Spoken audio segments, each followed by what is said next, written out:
Assalamualaikum warahmatullahi wabarakatuh. Halo Psycho Friends. Pada kesempatan kali ini saya Sita Miftahujana merupakan mahasiswa psikologi angkatan 23 bersama rekan saya.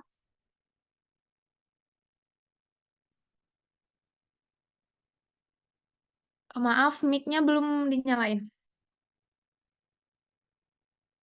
Perkenalkan, nama saya Gina Alfitrida dari Psikologi Angkatan 23.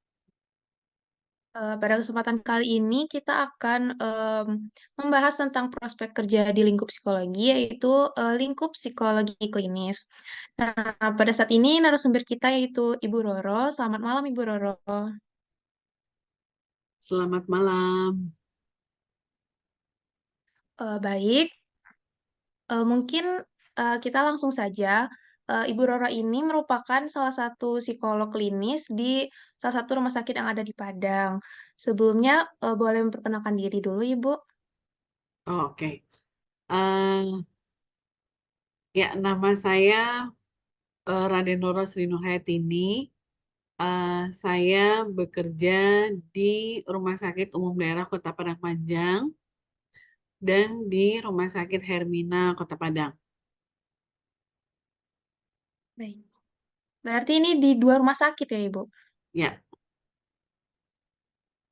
Em, Sebelumnya, em, boleh jelaskan nggak, Ibu, psikologi klinis itu lingkupnya membahas tentang apa aja ya, Bu? hmm. Psikolog klinis itu membahas lingkup lebih ke patologis ya, gitu. Jadi eh, pada dasarnya itu membahas tentang eh, perilaku seseorang yang memang eh, punya makna dan mengarah pada patologi klinis gitu. Tapi bisa juga itu untuk orang-orang yang normal gitu. Tidak semua harus abnormal, tapi bisa juga ke maksud saya orang yang normal bisa datang ke psikolog klinis gitu. Em, Baik, Bu. Sebelumnya, boleh saya ingin tahu latar belakang Ibu sebelum menjadi psikolog klinis itu, Ibu, pendidikannya di mana ya, Bu? Oke. Saya kuliah S1-nya itu di Psikologi Universitas Islam Bandung, ya, Fakultas Psikologi Universitas Islam Bandung. Kemudian setelah saya selesai, saya langsung melanjutkan kuliah profesi, program profesi itu di Unisba juga atau di Universitas Islam Bandung. Kemudian setelah itu, eh, kalau zaman dulu kan jadi gini, saya masuk ke dalam kurikulum baru, di mana kurikulum baru itu gelarnya itu adalah SPSI, Sarjana Psikologi. Jadi kalau untuk yang kurikulum lama itu ada gelarnya DRA ya, Dokteranda atau Dokterandes gitu ya. Nah, tapi mereka juga lulusannya sudah psikolog. Nah, kalau untuk angkatan saya waktu itu belum psikolog, jadi harus kuliah lagi untuk bisa mendapatkan gelar psikolog dan bisa praktek seperti saat ini gitu. Nah, kemudian seiring waktu berjalan itu kebetulan saya bekerja di Rumah Sakit Umum Daerah. Di sana saya bekerja sudah sampai hari ini sudah 21 tahun dan kemudian di tahun 2008 kalau saya tidak salah itu ada pengukuhan psikolog klinis. Jadi karena saya nggak punya gelar psikolog klinis, nah kemudian akhirnya ada pengukuhan psikolog klinis. Nah, dengan catatan atau dengan syarat sudah 5 tahun bekerja di bidang klinis berturut-turut gitu. Jadi nggak boleh putus. Jadi 5 tahun berturut-turut itu bekerja di bidang klinis. Nah, makanya didapatkanlah psikolog klinis waktu itu sudah ada pengukuhannya dari organisasi gitu ya. Nah, kemudian eh, karena sudah ada eh, psikolog industri, perkembangan gitu ya. Nah, akhirnya karena dengan pengukuhan itulah mendapatkan psikolog klinisnya itu gitu.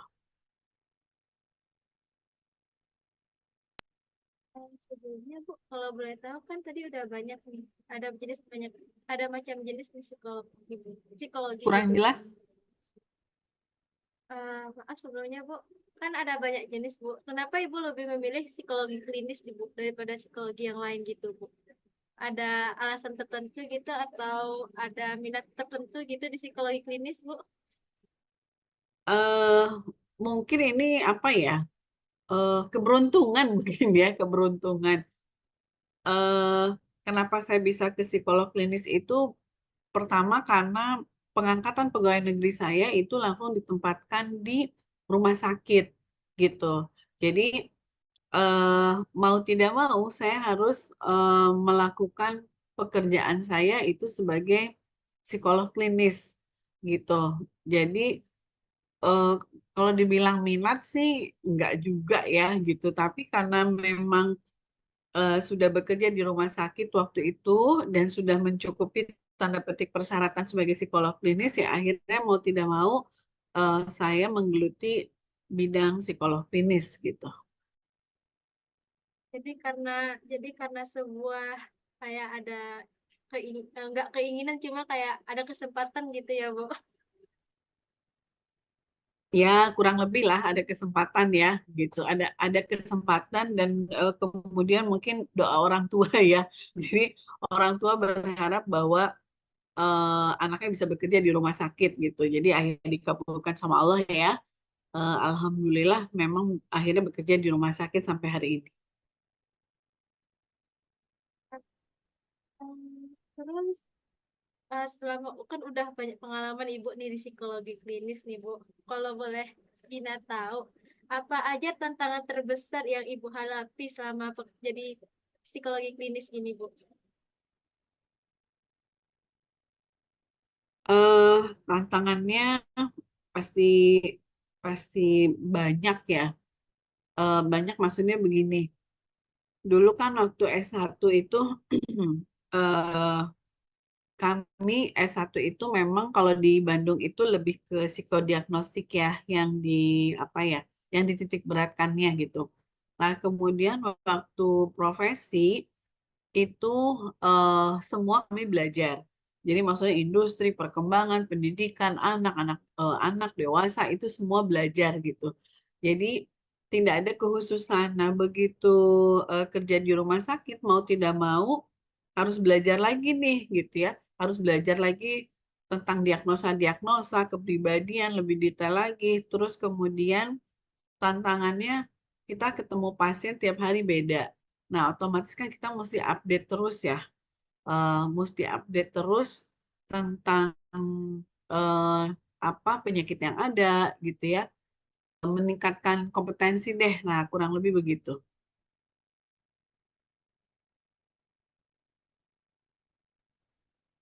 Kan pasti ada tantangannya itu kan, Bu. Nah, pasti itu akan menimbulkan yang namanya stres juga kan, Bu. Nah, kalau Ibu sendiri itu ngejalaninnya buat ngilangin stres itu gimana, Bu?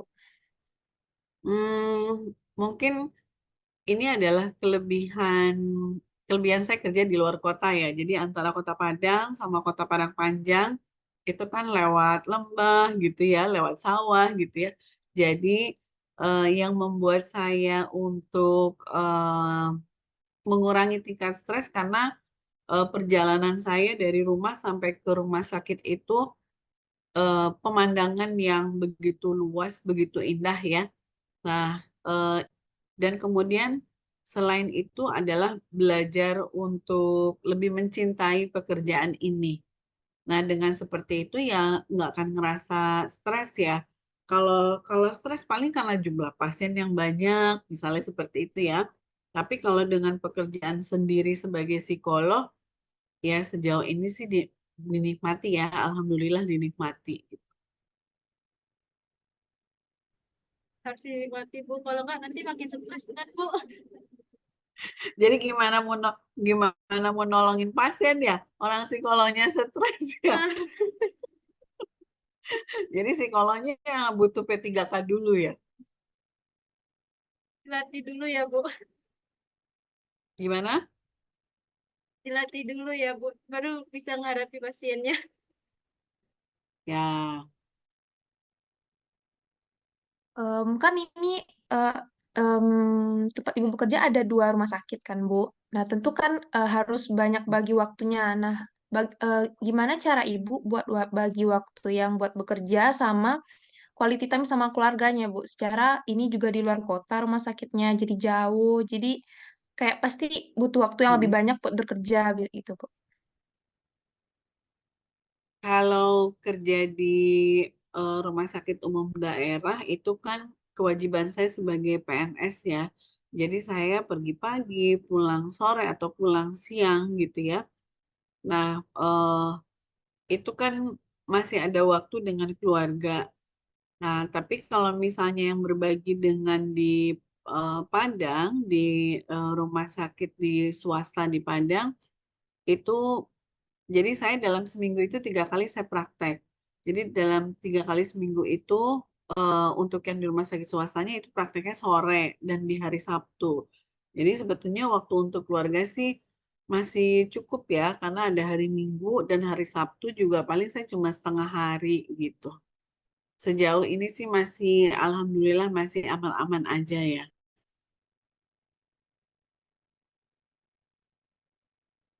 Selama ibu bekerja, apa pengalaman yang paling berkesan sama ibu sampai kayak ini yang apa ya, yang bikin ibu merasa oh saya emang cinta kali sama pekerjaan saya gitu, Bu. Apa pengalamannya?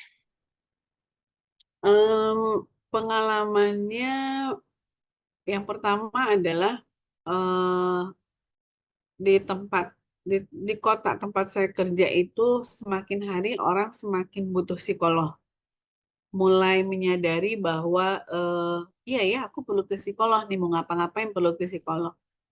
Itu yang pertama. Yang kedua adalah melihat pasien yang sembuh ya, melihat pasien yang memang ada perubahan menuju eh, menuju keberfungsian dalam semua aspek. Nah, itu yang membuat saya kayaknya saya apa ya bisa melakukan sesuatu yang terbaik deh dengan profesi psikolog klinis gitu. Jadi nggak sia-sia deh saya sebagai psikolog klinis, kurang lebih begitu ya gitu. Karena untuk membangun membangun apa ya eh membangun eh bagaimana sih butuh psikolog atau seperti apa branding ya, personal branding psikolog itu di tempat saya bekerja itu cukup lama ya, gitu cukup lama. Jadi eh, rasanya sudah apa ya, sudah mulai terlihat nih eh, perkembangan dan akan kebutuhan psikolognya gitu. Jadi itu yang apa ya punya ya lebih lebih menikmati pekerjaan inilah kurang lebih gitu.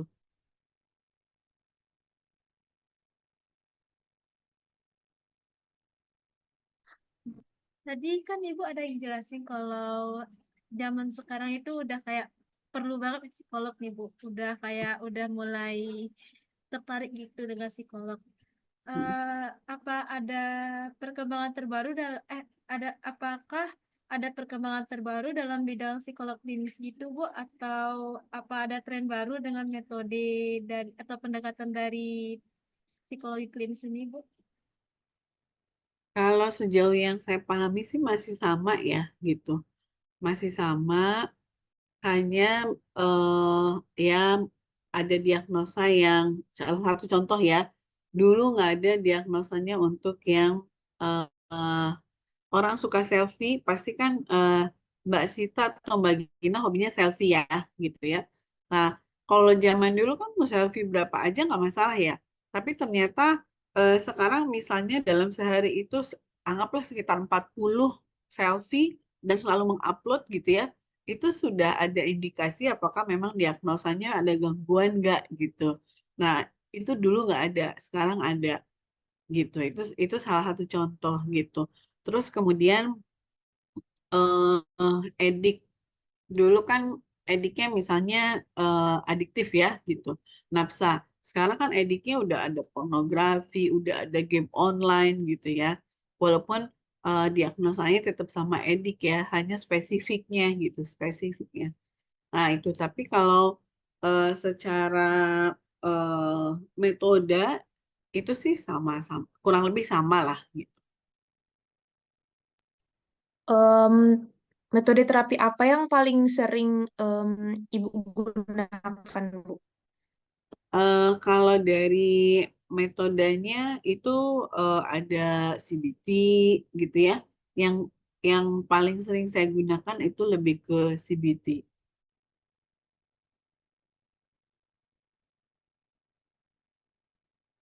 Kalau akhir-akhir ini kasus apa yang paling sering datang ke praktik Ibu gitu, Bu? Yang sering kayak butuh psikolognya gitu.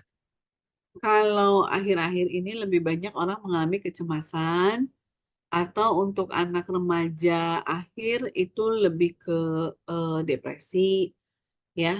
Hmm. Kalau sekarang kan istilahnya barcode ya. Nah, itu ternyata banyak remaja yang bikin barcode gitu ya. Nah, itu juga istilah-istilah seperti itu psikolog perlu tahu ya, yang dimaksud barcode itu apa gitu. Jadi jangan sampai nanti pasiennya cerita tentang barcode, tapi psikolognya nggak ngerti gitu, dikirain barcode barcode kita belanja di supermarket ya, padahal barcode-nya itu berbeda gitu.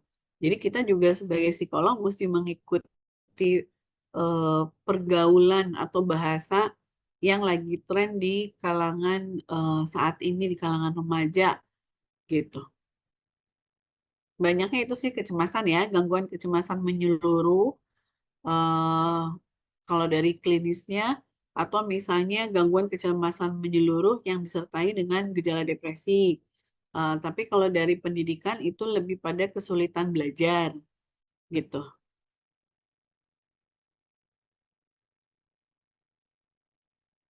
Izin nanya Bu, tadi kan ada kesulitan belajar tuh Bu. Itu kayak penanganannya itu kalau pakai CBT bisa Bu, atau ada metode lain gitu Bu, yang lebih efektif gitu. Soalnya kan kadang-kadang ada yang nggak sesuai gitu, atau ada yang kurang cocok gitu Bu. Tergantung dari diagnosanya. Kalau misalnya memang mereka adalah gangguannya misalnya gangguan kesulitan belajar, domain bahasa, misalnya gitu ya. Nah, domain bahasa ini apakah si anak ini pernah punya riwayat misalnya keterlambatan bahasa bicara? Nah, sejauh mana kemampuannya saat ini untuk usia berapa? Misalnya usianya 9 tahun misalnya gitu ya. Tapi ternyata kemampuan bahasa bicaranya itu bukan 9 tahun, misalnya mungkin di umur 5 tahun. Nah, ini apa yang harus dilakukan? Apakah misalnya perlu terapi di OTTW gitu kan? Atau misalnya ada psikoedukasi atau misalnya play terapi yang lain gitu kan yang memang bisa diberikan. Nah, eh, kemudian kalau misalnya anak gangguan belajar karena domainnya bisa menulis gitu ya.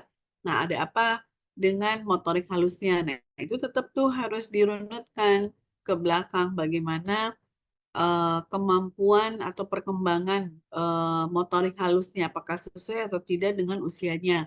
Karena kan untuk anak-anak zaman sekarang sering main handphone ya. Main handphone kan cuma diusap aja ya.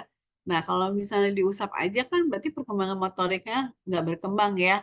Mungkin Mbak Sita sama Mbak Gina juga sering main HP ya.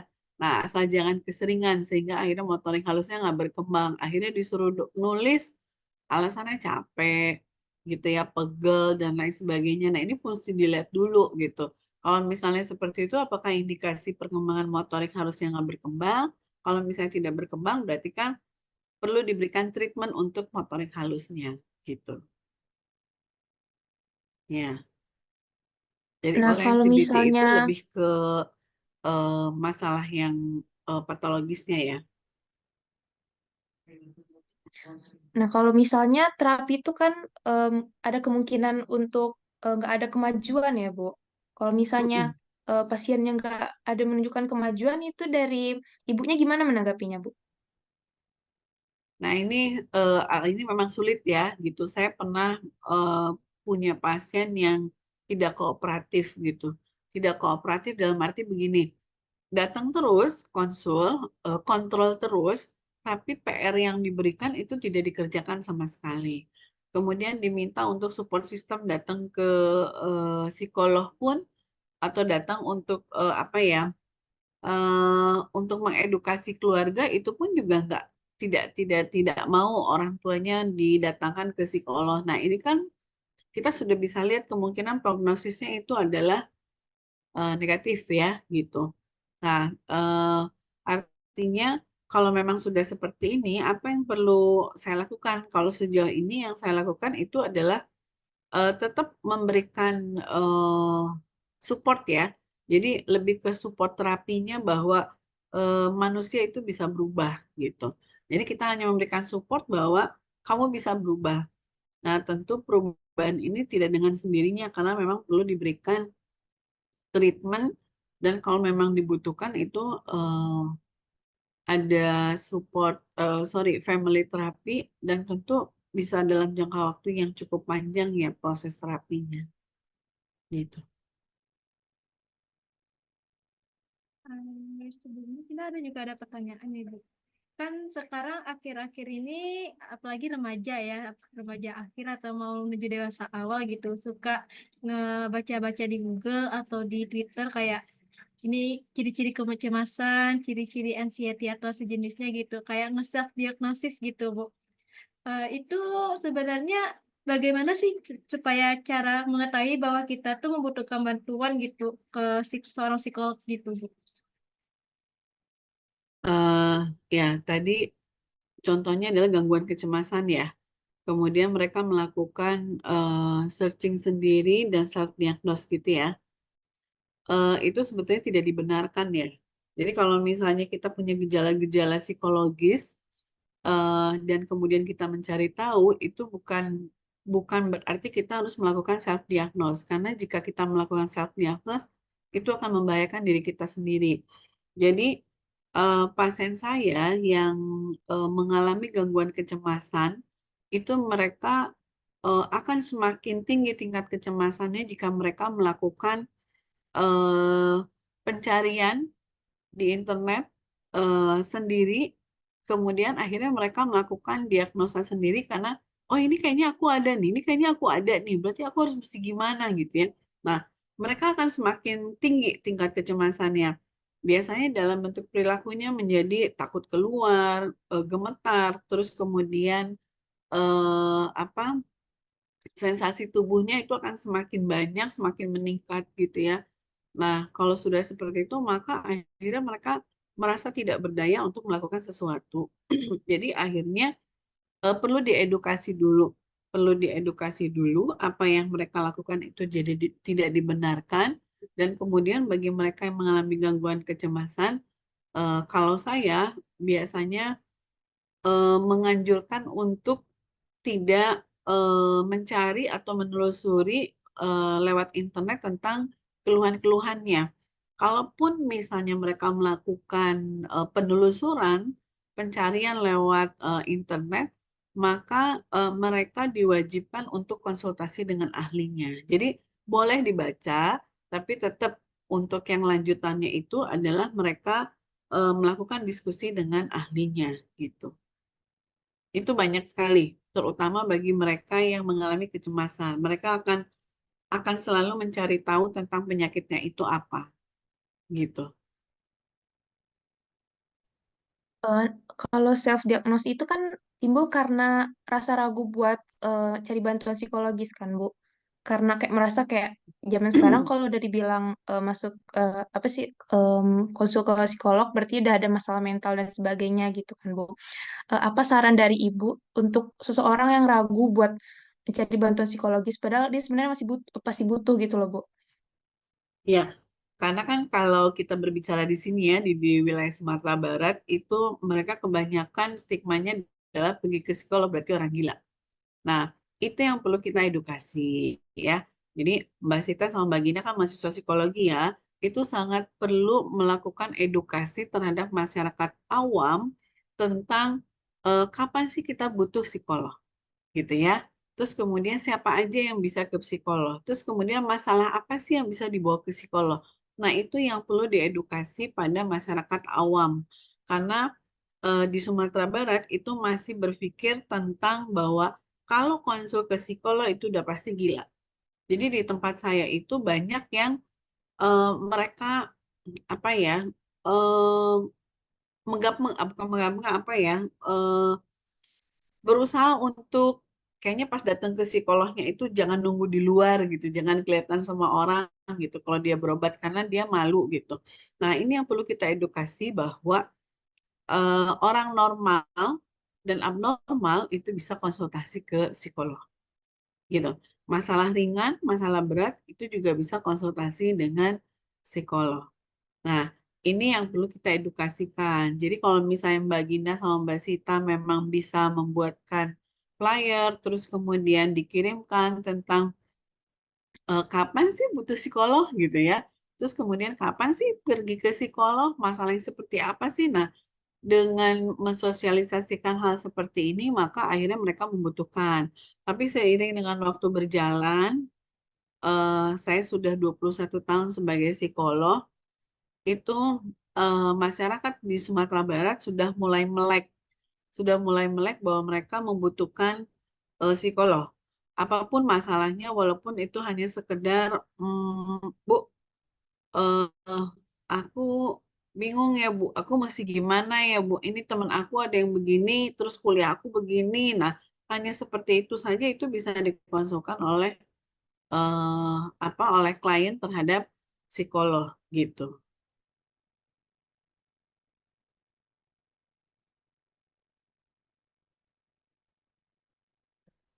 Em, Kalau menurut Ibu kan sekarang udah mulai itu ya Bu, udah mulai melek, udah banyak yang berminat untuk masuk ke em, eh, jurusan psikologi gitu ya Bu. Nah, Hmm. pasti kalau masuk jurusan psikologi ini emang alurnya panjang ya Bu, dari S1 psikologi dulu, habis itu harus lanjut profesi kalau mau nanti eh, S2-nya gitu Bu. Apa motivasi Hmm. Ibu buat orang-orang yang kayak dia pengen masuk psikologi tapi orang sekitar nggak dukung tapi dia mau gitu Bu, Buat buat melanjutkan pendidikannya gitu Bu, meyakinkan orang lain kayak kayaknya emang psikologi deh gitu Bu. Soalnya orang kayak untuk apa masuk psikologi gitu loh Bu.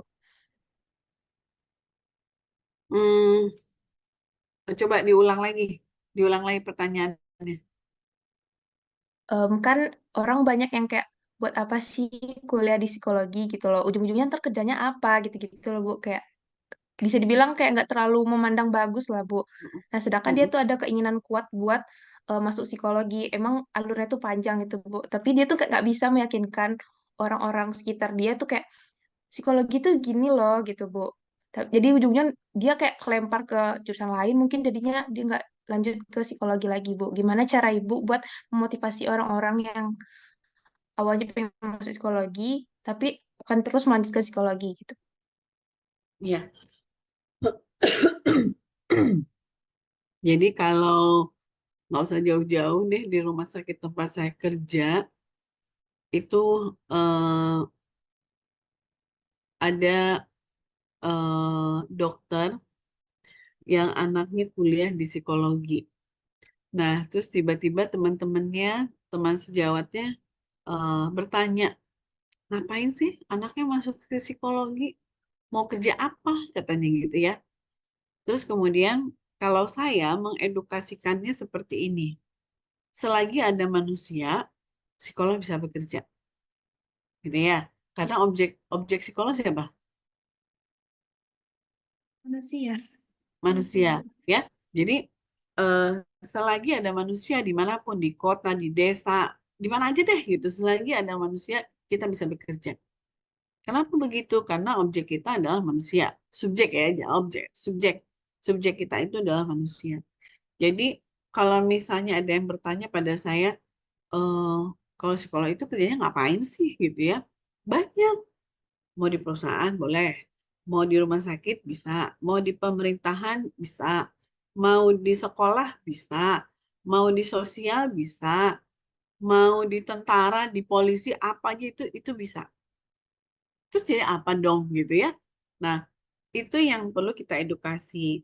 Kalau di rumah sakit jadinya seperti ini, melayani pasien. dengan beragam jenis keluhan. Terus kemudian kalau kita bekerja di perusahaan atau di bagian kepegawaian, berarti kita hanya mengerjakan masalah atau urusan dengan kepegawaian, gitu ya. Artinya dengan si manusianya itu sendiri, si pegawainya itu sendiri, gitu ya. Nah, kalau di pendidikan, ya bisa jadi dosen, kemudian bisa jadi guru, mungkin bukan guru BK ya, tapi lebih kan sekarang kalau di kota besar itu guru BK-nya bukan dari bimbingan konseling, tapi psikolog gitu ya, psikolog sekolah namanya. Nah, terus kemudian di sosial bisa nggak? Bisa juga gitu ya. Ih, ternyata nih, misalnya kenapa ya karakteristik orang kubu dalam, kalau di sini kubu dalam ya, atau misalnya di Jawa Barat tuh ada Baduy, itu kayak gitu ya. Nah, itu juga adalah psikologi sosial gitu. Jadi kita tinggal tanya, kamu mau kerjanya di mana? Kamu mau jadi apa? Gitu. Kalau mau seperti saya, berarti kerja di rumah sakit, praktek mandiri itu psikolog klinis. Tapi kalau misalnya mau kerjanya di industri, di perusahaan, berarti itu masuknya ke jurusan industri dan organisasi gitu. Ya. Jadi saya kalau misalnya mereka berpikir bahwa sekolahnya lama banget ya, terus biayanya mahal gitu ya. Kenapa sekolahnya mesti 2 kali gitu? Karena yang pertama itu adalah sarjana psikologi. Kita edukasi lagi sarjana psikologi itu batasannya sampai mana? Ya, hanya teori dan praktek. Kemudian untuk mengejar psikolognya, ya kita harus kuliah lagi. Berarti kuliahnya adalah profesi. Kalau nggak kuliah lagi gimana? Ya nggak apa-apa. Tapi kan kita nggak bisa melakukan praktek. Kita hanya sebatas mungkin sebagai asisten atau misalnya sebagai penyuluh gitu ya. Nah, itu hanya seperti itu saja. Nah, jadi kita menjelaskan secara detail pendidikan yang harus ditempuh itu apa saja. Kenapa seperti itu? Gitu. Jadi kita balik bertanya, mau jadi profesi apa? Mau kerjanya di mana? Gitu. Nah, baru kita bisa mengarahkan lagi, oh kalau mau ke sini, sekolahnya di sini. Oh kalau mau ini, berarti melanjutkan seperti ini. Gitu. Ya, makin hari makin banyak dibutuhkan. Saya, saya dulu pernah ngajar, hanya hanya beberapa, apa namanya? Dulu kan cuma ada 3 di sini ya. 2 waktu saya sampai di Sumatera Barat itu hanya ada 1 ya. Terus kemudian bertambah jadi 2, bertambah lagi jadi 3. Sekarang udah banyak lagi kan gitu ya.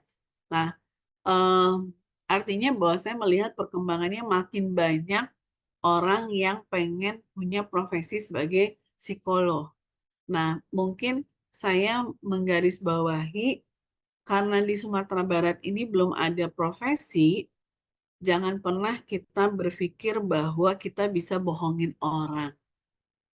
Karena banyak tamatan S1 tapi bekerja seolah-olah seperti psikolog, nah itu akan merugikan diri sendiri gitu ya. Karena kan mereka punya keterbatasan pada kemampuan, ya kan? Nah gitu. Jadi jangan dipikir bahwa orang di luar sana atau masyarakat belum paham nih perbedaan psikolog dengan sarjana psikologi.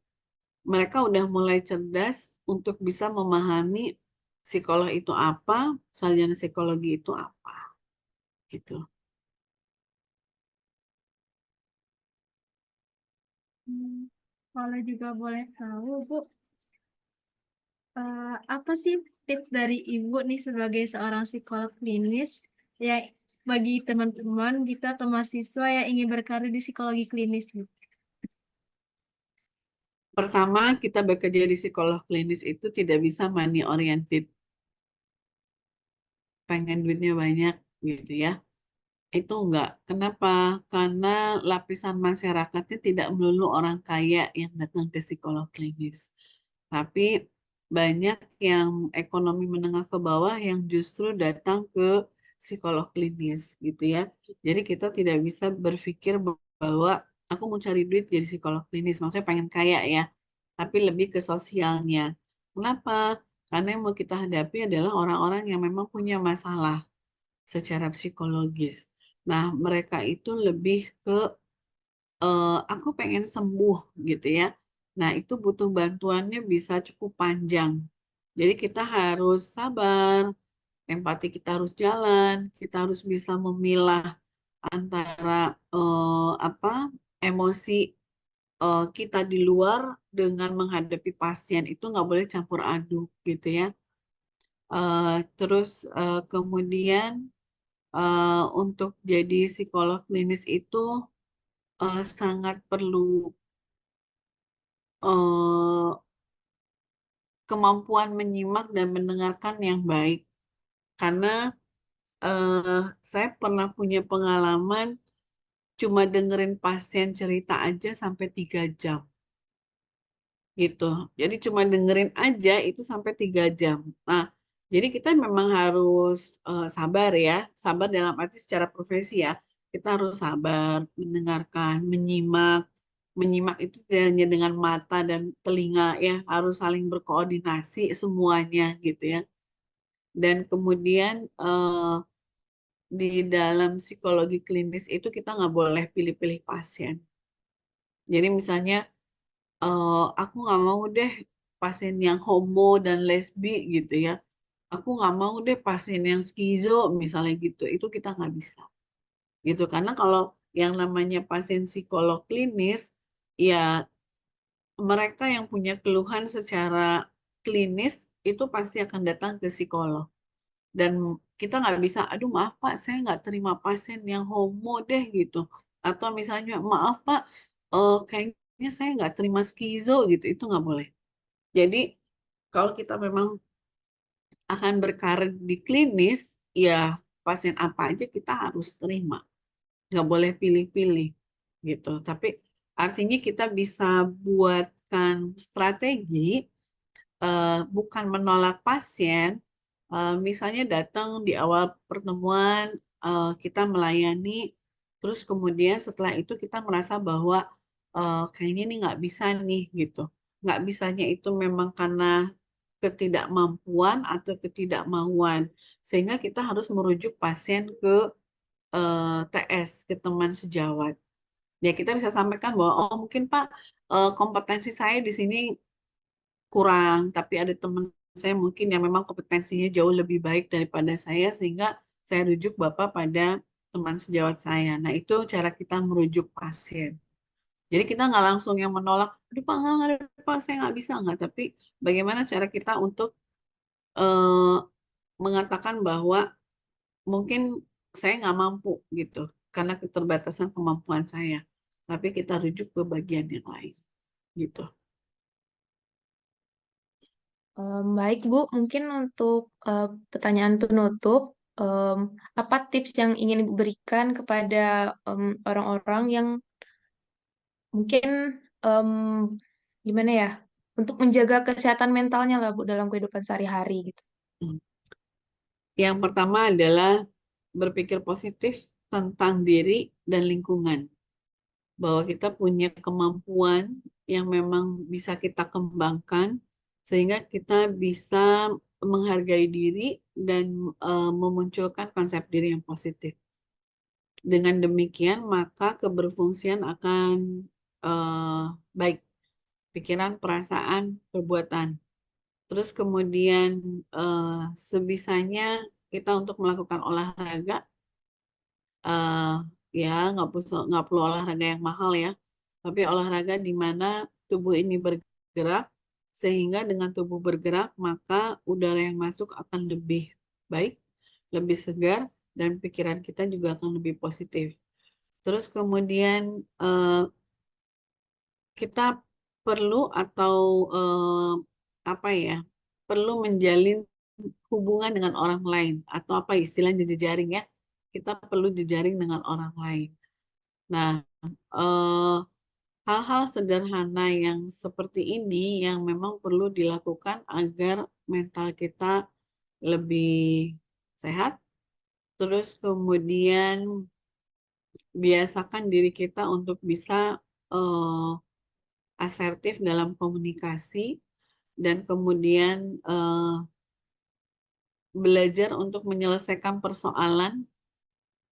Nggak bisa sendiri, kita bisa diskusi dengan orang lain.